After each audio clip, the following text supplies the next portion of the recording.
Hello students, myself doctor Ramji Das Rathore. मैं आप सभी का मेरे यूट्यूब चैनल कॉमर्स गुरु राठौर सर पर स्वागत करता हूं। आज से हम अकाउंट्स का सेकंड चैप्टर दोहरा लेखा प्रणाली के बारे में वीडियो को प्रारंभ कर रहे हैं।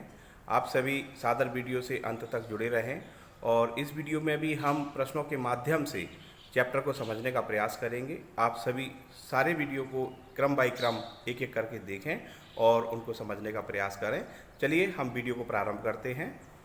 आज के वीडियो में हम बात करेंगे दोहरा लेखा प्रणाली के बारे में, जिसके संबंध में हमारा पहला प्रश्न जो आपकी स्क्रीन पर है वो इस तरीके से है। द्विप्रविष्टि प्रणाली की अवधारणा, आशय एवं परिभाषा समझाइए। Explain the concept, meaning and definition of double entry system. चलिए हम इसको क्रम से समझने का प्रयास करते हैं। तो सबसे पहले हम बात करेंगे दोहरा लेखा प्रणाली की अवधारणा के बारे में। Concept of double entry system. द्विप्रविष्टि प्रणाली या दोहरा लेखा प्रणाली, जिसके बारे में यह विश्वास किया जाता है कि यह 15वीं शताब्दी में शुरू हुई थी, प्रारंभ हुई थी। यह प्रत्येक सौदे के दोनों रूपों को लिखने की प्रणाली है। यानी जो भी आपका ट्रांजैक्शन होगा उसके 2 एस्पेक्ट रहेंगे, उन दोनों 2 एस्पेक्ट को आप प्रॉपरली रिकॉर्ड करेंगे। इन ब्रीफ इसका आशय ये हुआ कि प्रत्येक डेबिट का क्रेडिट होता है और प्रत्येक क्रेडिट का डेबिट होता है। तो इस तरीके से आप दोहरा लेखा प्रणाली को या द्विप्रविष्टि प्रणाली को समझने का प्रयास करें। मीन्स क्या हुआ कि प्रत्येक डेबिट का एक क्रेडिट होगा। Every debit have a credit and every credit have a debit. इस संबंध में एक डेफिनेशन है स्टेनले डब्ल्यू रोलैंड के अनुसार। तो वो कहते हैं कि महत्वपूर्ण यह है कि द्विप्रविष्टि प्रणाली एक बनावटी या केवल गणित संबंधी नियम नहीं है, वरन यह सौदों के वास्तविक स्वभाव को प्रकट करती है। यानी जो आपकी ट्रांजैक्शंस हैं उनका नेचर किस टाइप का है उसको यह स्पष्ट करने का प्रयास करती है। तो ये बात कही स्टेनले डब्ल्यू रोलैंड ने। द्विप्रविष्टि प्रणाली को इटली के वेनिस नगर में लूका स्पेसियोली द्वारा सन 1494 में प्रारंभ किया गया था और इनकी जो पहली पुस्तक थी दी कंप्यूटिसेट स्क्रिप्चर्स, उसमें गणित संबंधी नियमों की बात की गई थी, लेकिन साथ ही साथ उसमें अकाउंट्स के बारे में भी चर्चा की गई थी। तो लूका स्पेसियोली को ही हम अकाउंट्स का जन्मदाता मानते हैं और बाद में ये प्रणाली आपके इंग्लैंड में अपनाई गई और धीरे धीरे ये लगभग सारे संसार में आपकी फेमस हो गई, प्रसिद्ध हो गई। ये थी एक ब्रीफ कंसेप्ट दोहरा लेखा प्रणाली के बारे में, द्विप्रविष्टि प्रणाली के बारे में। अब हम इसका आशय समझने का प्रयास करते हैं। Meaning of double entry system की द्विप्रविष्टि प्रणाली का आशय क्या है। इस प्रणाली का जो मेन बेस है, मुख्य आधार, वो यह है कि प्रत्येक सौदे के 2 रूप, 2 एस्पेक्ट होते हैं और लेखाकर्म की जिस प्रणाली में प्रत्येक सौदे के इन दोनों रूपों को यथा स्थान यानी जिस प्लेस पर उनको लिखना चाहिए लिखा जाता है, उसी को आप द्विप्रविष्टि प्रणाली, डबल एंट्री सिस्टम या दोहरा लेखा प्रणाली कहते हैं। लेकिन इसका आशय ये नहीं लगाना चाहिए क्या कि प्रत्येक सौदे को 2 बार लिखा जाता है। ये मतलब नहीं है इसका। इसका मतलब क्या है कि एक सौदे के 2 रूपों में से, क्योंकि जो आपका ट्रांजैक्शन है उन सभी ट्रांजैक्शन के 2 एस्पेक्ट होंगे, 2 रूप होंगे। अभी हमने ऊपर पढ़ा था ये कि every transaction have a 2 aspect. तो जब 2 एस्पेक्ट उसके होंगे तो उनमें से 1 एस्पेक्ट, एक रूप को आप एक जगह लिखेंगे और दूसरे रूप को दूसरी जगह लिखा जाएगा। लेकिन इसका यह मतलब नहीं है कि आप अपनी मर्जी से कहीं भी लिख देंगे। उसके प्रॉपर नियम हैं जिसके बारे में हम आपसे आगे चर्चा करेंगे।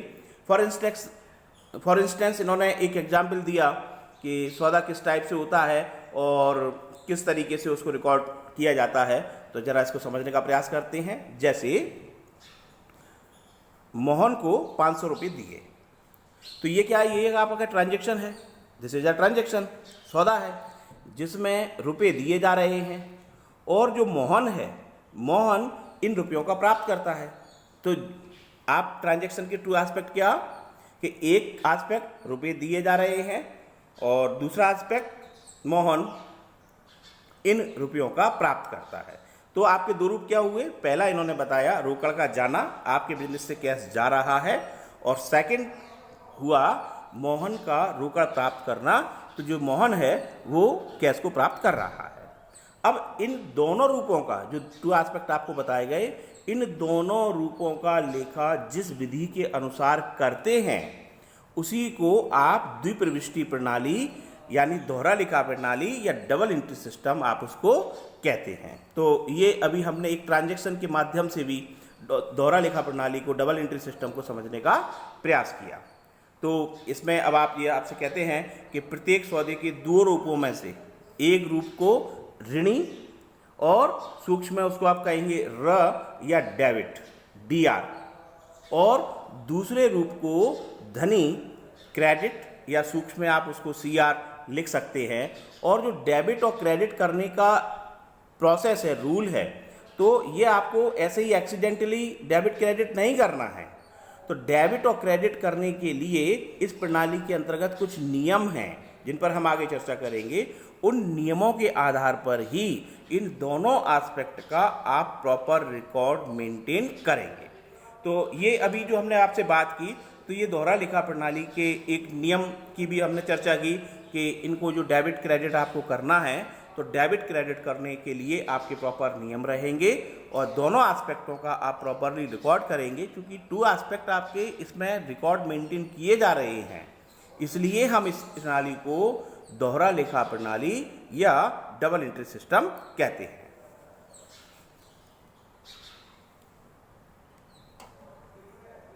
अब उपयुक्त विवरण के आधार पर द्विप्रविष्टि प्रणाली की पूर्ण एवं उचित परिभाषा इस प्रकार दी जा सकती है। तो एक सूटेबल डेफिनेशन देने का ये प्रयास कर रहे हैं। तो इसमें ये आपसे क्या बताते हैं कि द्विप्रविष्टि प्रणाली का आशय लेखा कर्म की उस प्रणाली से है जिसके अनुसार निश्चित पुस्तकों में, यानी आपकी जो अकाउंटिंग बुक्स होंगी वो फिक्स होंगी, निश्चित पुस्तक होंगी, निश्चित पुस्तकों में लेखा करते समय प्रत्येक सौदे के दोनों रूपों में से एक रूप को डेबिट ऋणी और दूसरे रूप को धनी कुछ निश्चित नियमों के आधार पर किया जाता है। तो उसको हम क्या कहते हैं, दोहरा लेखा प्रणाली। इसके बाद हम कुछ डेफिनेशन के बारे में आपके साथ चर्चा करेंगे। तो द्विप्रविष्टि प्रणाली के संबंध में कुछ विद्वानों ने अपने विचार व्यक्त किए हैं, जिसमें सबसे पहली जो डेफिनेशन है वह है आपके सामने विलियम पिकल्स के अनुसार। अकॉर्डिंग टू विलियम पिकल्स इसके बारे में क्या कहते हैं, तो वो कहते हैं कि द्विप्रविष्टि प्रणाली में प्रत्येक सौदे के दोनों रूपों को लिखा जाता है। जो बोथ टू एस्पेक्ट आपके पास थे उनको आप लिखेंगे दोनों रूपों को, और एक भाग पाने वाला होता है, one side is receiver, and second भाग आपका देने वाला होता है, गिवर होता है। यानी प्रत्येक लेन देन में जो भी आप ट्रांजैक्शन करेंगे तो सारे के सारे ट्रांजैक्शन आपके इस टाइप से होंगे कि एक ट्रांजैक्शन में कोई पाने वाला होगा, कोई देने वाला होगा। तो पाने वाले खाते को ऋणी यानी डेबिट द रिसीवर एंड देने वाले खाते को धनी एंड क्रेडिट द गिवर किया जाता है।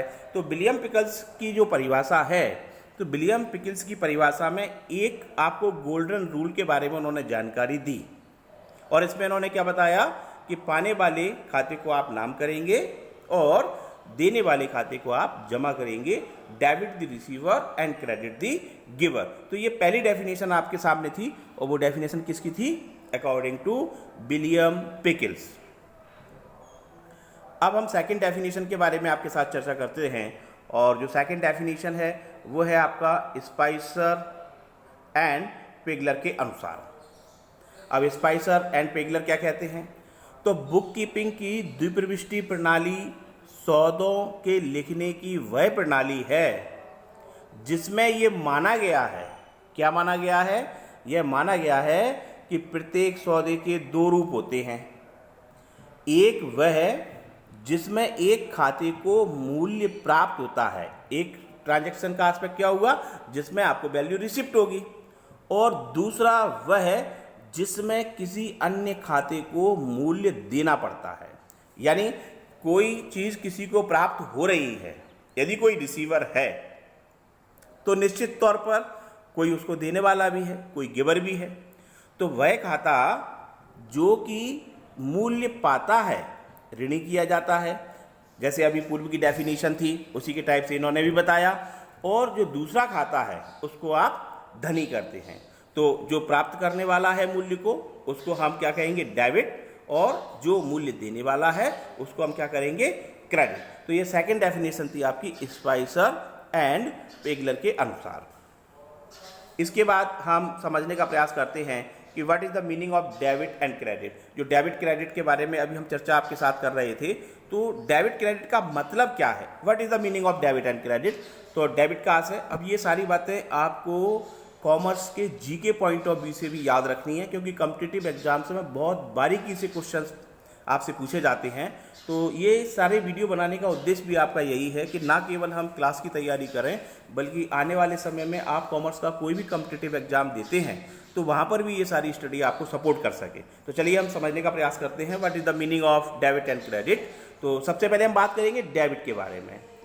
तो डेबिट का अर्थ है, तो डेबिट शब्द याद रखिएगा लैटिन भाषा के डेबिटम शब्द से बना है, और इसका आशय होता है उसके लिए देय। इंग्लिश में आप बोलेंगे ड्यू फॉर दैट। तो ये तो एस्पेक्ट क्या था? डेबिट का। तो वास्तव में क्या हुआ, जो डेबिट है ना, तो डेबिट लेखा कर्म का एक चिन्ह है, सिंबल है, और जिसका प्रयोग इसके नियमों को स्पष्ट करने और उन्हें क्रियाशील करने में किया जाता है। तो जो आपके नियम है ना, उन नियमों को इससे स्पष्टता मिलती है और मोर क्लियरिटी आती है। तो अभी हमने जो बात की वो किसके बारे में बात की? डेबिट के बारे में। तो याद रखिएगा डेबिट शब्द लैटिन भाषा के डेबिटम से बना हुआ है, और डेबिटम शब्द का आशय क्या है? हिंदी में आप कहेंगे उसके लिए देय, और इंग्लिश में आप उसको बोलेंगे ड्यू फॉर दैट। ठीक। और ये आपका क्या है? एक चिन्ह है लेखा कर्म का, एक ये साइन है आपका, और इसका प्रयोग आप नियमों को स्पष्ट करने के लिए और उन्हें क्रियाशील करने में आप करते हैं। तो ये हमने बात की डेबिट के बारे में। अब हम बात करते हैं क्रेडिट के बारे में। तो what is the meaning of credit? तो जैसे डेबिट का आशय था उसी टाइप से आपका क्रेडिट का आशय है। तो क्रेडिट का आशय, तो क्रेडिट शब्द आपका लैटिन भाषा क्रेडर शब्द से बना हुआ है, और इसका अर्थ है क्रेडिट का मतलब क्या होता है? क्रेडर मीन्स ख्याति, जिसे हम बोलते हैं गुडविल। तो इसका मतलब क्या हुआ? यह है उसको देय, यानी ड्यू टू दैट, उसको देय ड्यू टू दैट को प्रकट करता है। और ये भी लेखांकन का एक चिन्ह है। तो दोनों शब्द लैटिन भाषा से लिए गए हैं, डेबिट और क्रेडिट। क्रेडिट शब्द का आशय आपका ख्याति से है, लैटिन भाषा का क्रेडिट शब्द है, उसी का हम मीनिंग क्रेडिट लेते हैं। और इसका मीनिंग क्या हुआ? उसको देय ड्यू टू दैट। और ये भी आपका अकाउंट का एक सिंबल है, और इसका प्रयोग भी आप क्या किस लिए करते हैं? कि जिससे आपके लेखा कर्म के नियम स्पष्ट हो जाएं आपको, और साथ ही साथ उन्हें आप क्रियाशील आसानी से कर सकें। तो इसके लिए हम इसका प्रयोग करते हैं। तो अभी हमने बात की आपके साथ किसके बारे में? डेबिट और क्रेडिट के मीनिंग के बारे में। तो इसको याद रखिएगा, कॉम्पिटिटिव एग्जाम्स में यहां से क्वेश्चन कई बार पूछा गया है, ये आपको ध्यान रखना है। चलिए आगे हम बात करते हैं। आगे हम कुछ परिभाषाओं के बारे में आपके साथ चर्चा करेंगे, तो जिसमें दोहरा लेखा प्रणाली की परिभाषाएं आपको समझाई जा रही हैं। Definitions of double entry system, जिसमें आपकी स्क्रीन पर जो पहली परिभाषा है वो है प्रोफेसर R.N. कार्टर के अनुसार, अकॉर्डिंग टू R.N. कार्टर। अब R.N. कार्टर ने जो डेफिनेशन दी है वो क्या है उसको हम समझते हैं। तो द्विप्रविष्टि प्रणाली पुस्तपालन यानी बुक कीपिंग की वह प्रणाली है जिसमें व्यक्तिगत तथा अव्यक्तिगत खातों द्वारा, इनके द्वारा लेखा किया जाता है।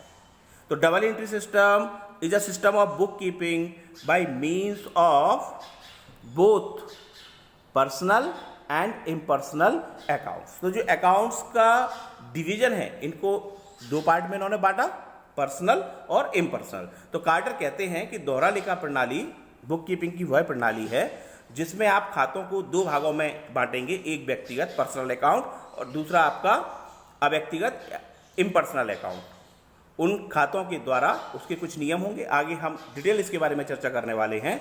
तो उनके आधार पर आप लेखा मेंटेन करते हैं। तो ये परिभाषा थी आपकी R.N. कार्टर के अनुसार। तो ये परिभाषा आपको बताई गई। इसके बाद हम सेकंड डेफिनेशन की आपके साथ चर्चा करेंगे और सेकंड डेफिनेशन है आपकी विलियम पिकल्स के अनुसार।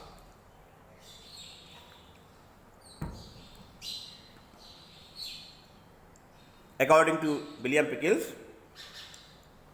the system of bookkeeping which is almost universally employed is that whereby every debit has a credit. This is known as the double entry system. इसके बारे में हमने पहले भी आपसे कुछ चर्चा की थी।